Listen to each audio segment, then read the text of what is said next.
Aloha! Hello. It's been a little while since we've done a little update for you guys, so we thought we'd just chat with you for a minute. How are you all? First of all, Happy... Is this a vlog? A little catch-up? Walkie-talkie? it's a walkie-talkie. Okay. When was the last time we did something like this, Lainey? Just to update people. Donkeys years ago. I know. Who even are you these days on this channel, by the way? Sorry, I've been AWOL, everyone. We were just out walking with the baby, and we thought that It's just in there. Shall we show everybody? Yeah. Hello, say hi. Say hi. Oh, look how chilly he is. He's having a great time. We just thought we'd give you a little life update on our end, because there were a few things that were supposed to be happening this month that That cannot happen yet. and we'll talk about that as well, and just give you an update on where we're at and things like that. So, how are you doing, first of all? I'm alright. I'm alright, I think. I think so. Plodding along. Yeah, the heat's killing us, but I think it is everyone. Yeah. That's why we're out now, because it's a little bit cooler now. So we're just trying to make the most of being out and about while it's cool. Wish I brought some sunglasses. Should have bought a sun hat on me. So. Yeah. Might steal Apollo's. Work smarter, not harder. There we go. Better? And that is pretty suave, actually. I know. That's actually pretty sexy, I'm not going to lie to you. Second order of business is our cat's gone rogue.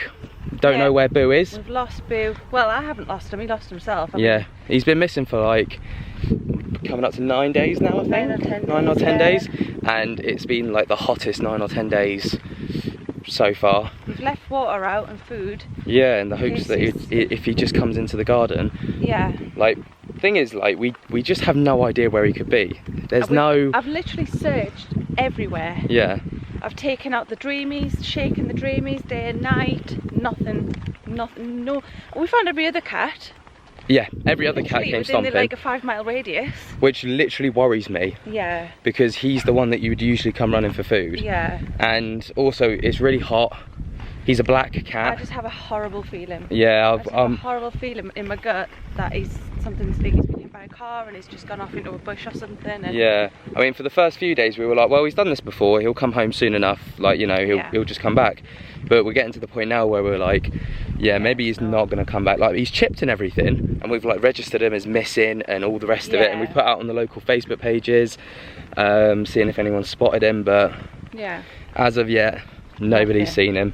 Yeah. But so that's something which has kind of bogged us down a little bit recently. We've been trying to kind of keep on top of looking for him, really, haven't we? Yeah. What else were we going to update them on? Should we talk about the house, the move? Yeah, so we got a slight problem. Well, first of all, it's one of our most asked questions. Yeah. We get this question every day across all our social media platforms. Why are we still living here? Why haven't we moved? Well, for about a year now we've been trying to move. We've got a house up north that we're going to move into, but it's been delayed over and over and over again, which is an absolute nightmare. It's been built, so that's been delayed. Basically, we were meant to move in end of June. Yep. Then we thought it was July. Then we thought now we're in August, and have they put the roof on yet? They've only just put the roof on. Yeah, which means that this still, I don't know how building works, but I'm pretty sure they do the outside and then the interior comes next. Of course, yeah. So I've got a feeling that it's going to be at least another month or two before we're in there. Yeah, at least. The problem we've got is that we're on a rolling contract because this is a rental property that we live in. Yeah. And we can't we've got to give a month's notice, and we can't do that because we don't know when we're going to move. And we can't find jobs. We can't plan. Well, we can find jobs, but you know. Yeah, we will be finding jobs, but even that, we can't tell anyone. But like, we can't, but we know where we're moving to, but we can't give a definitive like start date because we don't know when we're going to be there. And especially with schools, they need you to start at like start of terms. And yeah, like, yeah. You know, it's quick, like when they need you. It's not when you can just turn up, really. That's exactly it. And then when it comes to other things as well, you know, like the logistics of the move. We just can't do anything until we've got a set date to move in. Yeah. And like, you know, we kind of had things kind of starting to get prepared this month. Then we heard it wasn't going to be this month, and then we were like, right, well, we'll just postpone those things. But it's just been a bit of a ball ache, really. Yeah. So that's towards that. I don't think it's anyone's fault in particular. No, I think it's literally, it's just one of those things, isn't it? It's just how it goes with house moves. But if anyone's moved house, you know it's stressful. Yeah. And we're literally just like, it's like we're just jogging on the spot, waiting to see. Just waiting for the word go, really, aren't we? Yeah. We can't even like book removals or anything because we don't know. So it's like we've emotionally detached ourselves from this house. Yeah. We're ready to go. We've detached ourselves from the area, like mentally and emotionally. Yeah. But we're just stuck here, and it's a bit frustrating. We want to just get on with life. Yeah, that's exactly it. Like we've even thought, like during the summer, like towards the end of summer, maybe going up there and taking a little look. I think we will. We'll go up and we'll have a little look. And just even if we can't go in, and we can just look at it from the outside, just get an idea of it, and but it'll be good to get in there to see dimensions and kind of start mentally planning. If you're interested in like that sort of thing, then like we'll like take you along with us. You can have a little wander about the house while it's like, if we can, in the process. It's in the process of being constructed. But it's like a 6-hour drive away, so well, it'll be a commitment to get up there. Probably like a 5-hour drive, but with a couple of stops, you know. Yeah. So, you know, we have to like really want to go. Yeah, so we haven't quite decided on that one yet. Yeah. And then the other most frequently asked question that we've probably had over the past couple of weeks is what's happening with Davy Boy and Andy? And well, to be fair, there's been things happening. Yeah, like we've had like, I mean, we've been home now for a couple of weeks from our little holiday. When you were on the loo in the night. Oh yeah, I'll tell them about that in a minute. Okay. But we've been back a couple of weeks. You know, nothing huge has been going on, to be perfectly honest. It's just the odd thing here and there, as per usual, isn't it really, Lainey? Yeah, God, I've got a sweaty filter on. It's that hot. I've got a sweaty everything. It's just different heat in the UK. It does hit different. Humid. It does hit different. I think we're on like 99% humidity, I swear it. Maybe that's an exaggeration, but still. Just a wee exaggeration. Let me find out. Considering there's no water in the UK at the minute to humidify. But anyway, while Lainey works that out, the other day I had a weird thing. I don't know if it was just me, like just my head, or if it was like something actually like spooky and paranormal, right? So I sat on the toilet and I looked up. Having his city down wee. Had my classic sit down wee. Door was open so you could see the door frame. And if anyone has ever had eye floaters, which I'm sure you have, like you kind of get the idea of what they look like. They kind of pop into the corner of the eye, right? So this like vision or like blue outlined thing pops into the corner of my eye, like someone's peering around the doorway. So and then was it a floater or not? Like, what do you mean? Well, no, but it gave the vibe of a floater, but I don't think it was a floater. Right, so you thought it was a floater? Yeah, but then like you know, if you like blink, you can usually still see the floater. Yeah. That wasn't the case, and it went as soon as it came. Like I literally like noticed it, shit myself, and it just disappeared. Yeah. But it was like literally like someone just kind of peered around the corner, like that. Like the hand was there and everything. You could see the defined shoulder here, and then the head. So that was weird. Yeah, that is weird. That was probably the weirdest thing that's happened in the past couple of weeks, to be fair. But I mean, in terms of things moving, not so much. Yeah. But yeah. So for me, we've cut it out of a couple of videos, haven't we? Like reaction videos and stuff. Yeah. The noises and stuff like that we've picked up, or that you've picked up. Yeah. What else? Like when we've had some family come over and there was like the door got slammed. Yeah. What else? Like when I say they come over, like visiting. Yeah. What about you, Apollo? How's your little life been, sunshine? So I can roll over now. You can do the roly-poly thing. You can do the city-uppy thing. And he can also do the eaty thing. He's starting to wean. Very, very gentle, like, I don't know, like literally just like the occasional taste, isn't it? Yeah, but you're doing good, ain't you, lad? Well, he's just had a good nap, so we needed some fresh air. Yeah, he looks like he could go another round of naps. He didn't sleep well last night because it's so hot. None of us are sleeping well at the minute. I'm sure we're not the only ones. Oh my god, I swear it's hotter than the devil's butthole around here. What's she got, lad? I need an iced coffee. Does anybody want one? Well, leave a coffee emoji if you want one. We'll sort you out. Right. Ben got a bit shy, so he stopped recording. I have this thing, right? I don't know, if I'm walking around with the camera in public, I just get a bit like shy with it. I'm a bit like, who the fuck do I think I am? Making YouTube videos out in public. Yeah, like you have to get used to it. And then I think about what other people think of me when I'm doing that, and I don't know, I get a bit weird. Nobody's looking. Nobody seems to be looking when that's because we're on a roundabout. They've got more pressing things to worry about. I'm intrigued to see what happens when we move, if our little house guests join us. Yeah, me too. And I'm just excited to be able there's to a lot make the move, that we can share that's different to what we already have. Yeah. So like the move. Oh, one thing that we do want to do is the last hour in our house. We're going to live stream the last hour in the house and do a little bit of investigations. And also we want to do like maybe the first couple of hours in the new one. Yeah, thank you. Okay, so with that said, I wonder what this guy's thinking as we're holding this, crossing the road.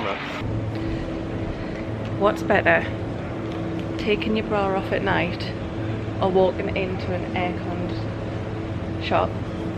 I don't think there's anything better than walking into an air-con shop when it's like this. Yeah, but obviously I haven't had a bra on. I've never taken a bra off, so I wouldn't know. That sounds like a video idea to me. I want to try, you know that like labour simulator. I want to do the labour simulator with you. I want to, because like, I mean, I stand by my decision of getting kicked in the balls is a lot worse than labour, but Ben had the audacity to say that when I was in labour to the midwife. I stand by my decision. Well, I mean, you died on the operating table, so I can't really get much well, worse according to some than people, I didn't. But we should get you one of those. We should get him like a fake pregnancy. Like we should do like the fake pregnancy thing, like the TENS machine. Yeah. No. Get you a. Why am I doing this? A watermelon. Oh, a watermelon. We should get him a watermelon to try and like manoeuvre around. Two for here. Yeah. So I can like really experience what it's like to be pregnant. I just realised I keep looking up at the visor. The visor. We need a drink, we need a cheese, we're having tacos for tea tonight. We needed the seasoning because the kit didn't come with seasoning. We got the kit, we got the shells but not the seasoning. Classic. Very good. What else do you want, Ben? I just need a drink. I'm dying of thirst. You got yourself a drink? Yeah, me. Alright, Jack. I'll get myself one, will I? Yeah, but you started recording. Right, what do I want? Funny looks from people. Something, I'm trying to be healthy. I'm trying to lose, I've got 1.5 stone to lose to get down to pre-baby, no, about, yeah, 1.5 stone to lose to get down to pre-baby weight, so what do I want? I think I'll have water. Stinks of a Red Bull. No, not when I'm breastfeeding. You're enjoying the cool? You're enjoying the cool? Who's that baby? You can see the baby. He can see himself. He's like, there's that baby, my evil twin. Right, back soon. The hairs had to go up. The cap had to go forward and the arm had to come out. It looks like a little trucker. So I think it's something important to just talk, as we're just doing a bit of an update before we sign off, is like how like we're doing. Like, I've got a stinking cold at the minute. You can probably tell by the husky voice. Yeah, I think you've actually got a bug. I don't think it's a cold. But Ben's been quite poorly. There it is. Ben's been quite poorly for the past like 5 days-ish. Yeah, maybe a little bit longer. Yeah, it's a bit minging. It's not COVID. We have tested, but yeah, it's a bit minging. Yeah, a bit minging. How are you doing, Lainey? Because I know I'm alright. So I've had like a real like mental health skydive. Yes. I don't think it's postnatal depression, but I do think it's like just this ongoing thing that like since Apollo's birth. Like I've had like a diagnosis of like, what's that? I don't know, I heard it was the twig hitting the ground. Yeah, I've had a diagnosis of PTSD, like clinical grade basically. Yeah. I am still having medication. Yeah.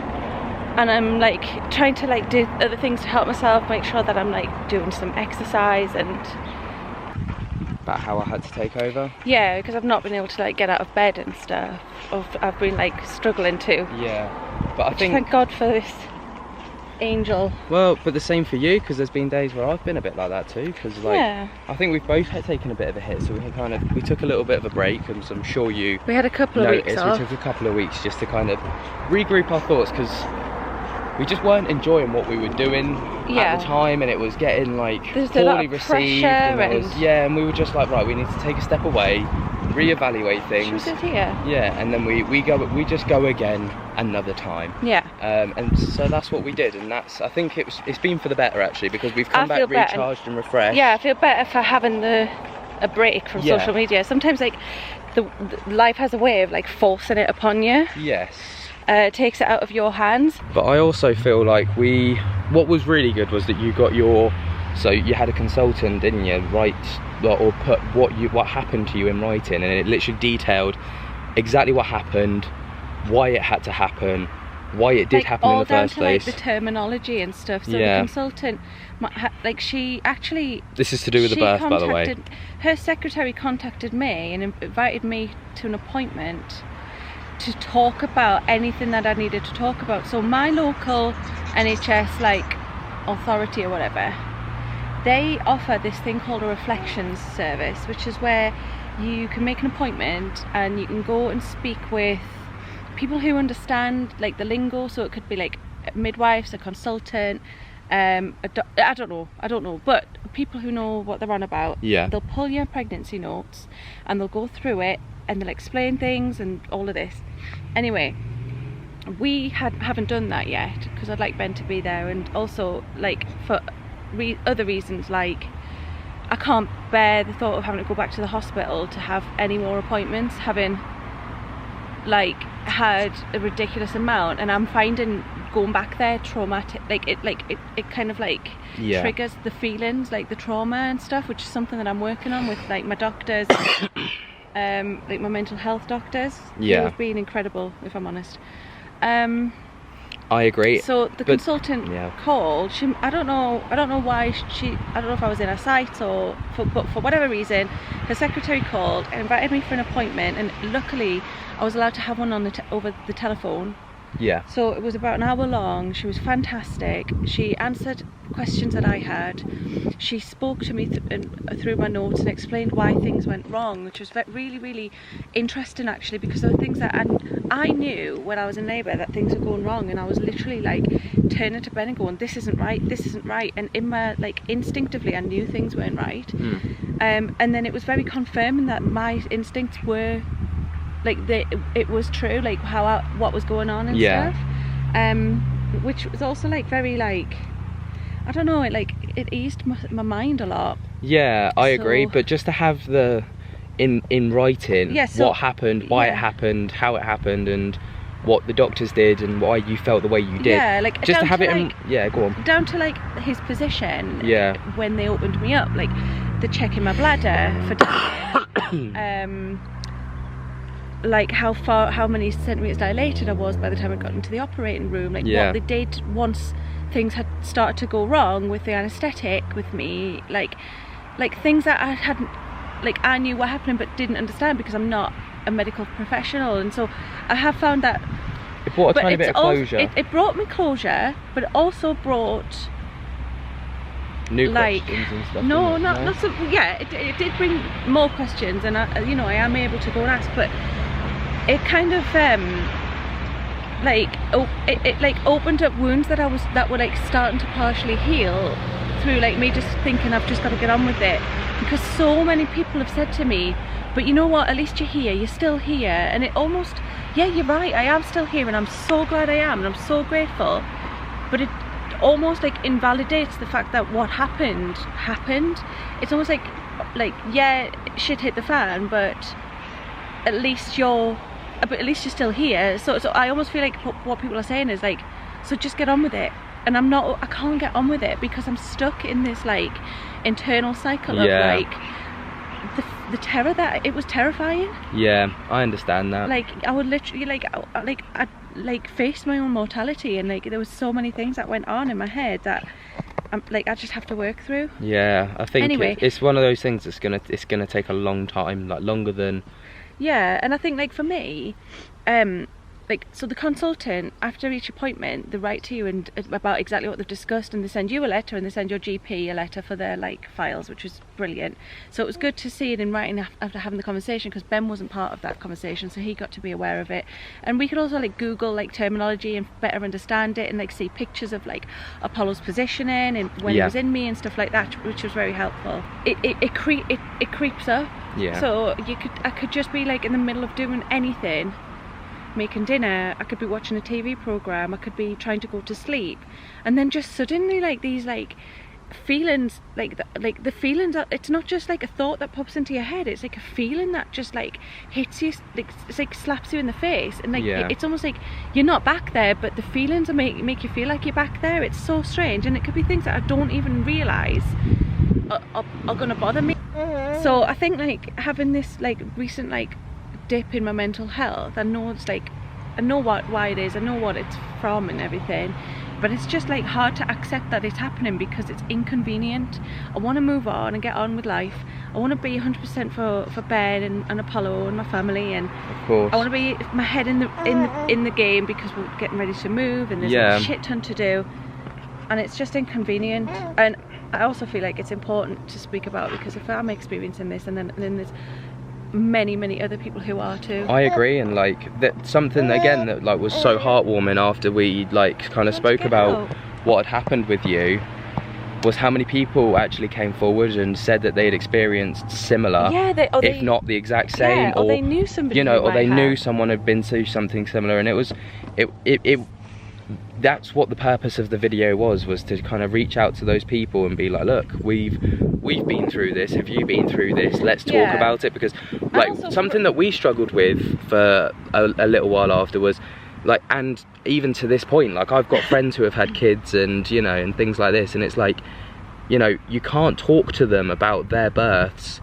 or like they can't talk to you about our birth, because their experience was so different, and they had a pleasant experience or whatever, or maybe they had their own bad experiences but not to the degree that we did. And it feels like no one understood, but talking to you guys about it, almost it felt like you guys understood. And I know it was so comforting for me, and I hope that it was comforting for those people that we spoke to as well, you know, like to be able to go through something similar. And like my community midwife, when she learned of what happened, she was like, well, firstly she was like, I am so sorry this has happened to you, and then she was like, you've got to keep talking about it, talk to each other about it, and so like that's why we're sharing as well, because it's important. Like, well, it helps, doesn't it? It's like a mini bit of therapy. Consultants all said it, the midwives at the hospital said it. There was that Lee, can you remember? She was like brilliant. A mental health midwife almost. I can't remember her title exactly. Either. Oh, she was part of the perinatal mental health team, wasn't she? That's right, yeah. Under. She was like, talk and talk some more, and so we do. And but that's kind of, I feel like that was a big rant from me there. No, I think it's important. I think it's important to talk about things like this, and you know, it's been a while since we've done something like this where we've sat and actually spoken to you as people, not as I don't like to claim we're YouTubers, because I just feel like I get a bit of imposter syndrome with that, because I'm like, who do I think I am? But like, you know, we're not, like, you know, it's important, because at the end of the day we're all people, we all have feelings and emotions, and you know, maybe us talking to people about it might feel like they can open up. And I just feel like I saw this thing, who's that woman who got she got burned by acid in the acid attack? Katie Piper. Her. She said yesterday she was just on Loose Women or whatever it is in the background, James Martin or something, I don't know, some ITV rubbish on a Saturday morning, right? And she was like, because she's opened up about her traumatic experiences, it's allowed people to be able to approach her and feel comfortable to be able to talk about their traumatic experience. And I just want to be able to be like that for other people, because we've been through a trauma. And other people have been that for us too, actually. And exactly. He's like, I got chubby cheeks now. Apollo! Hey! Hi guys. I've been keeping Mummy awake all night. It's been so hot, I can't sleep. And then Daddy gets up with me, and then I sleep all morning for Daddy. Little dummy pressure marks. Got a kiss on his face now. Oh, you're a lucky boy. Not even I get those anymore. Your work here is done, Ben. Yeah. Right, let's keep walking. Right. I think we're going to round it up there. Yeah, okay. Alright, so we're going to love and leave you. Hopefully you guys are all doing incredibly well. This is one of those like videos where you just get yourself a cup of tea, get yourself a brew, and just sit and have a snack and listen while it's like humming away in the background. Yeah, it's one of those ones, isn't it? Yeah. It is, it absolutely is. But hopefully you guys have, I don't know, can we ask if they've enjoyed it? Because it's been a bit deep at times. Hopefully it gives a bit of insight into us and how we're doing at the minute, and to our little hiatus. And you know, we're back now though. Yeah, we're on the grind. Back and better than ever. What she said. Anyway, we're gonna love and leave you. Hopefully you have a lovely rest of your Sunday. Slightly embarrassed about that little song and boob jiggle. Sorry guys. I'm gonna literally highlight it and gonna put it just on repeat. Okay. Anyway, speak to you later. Peace. Peace. Peace.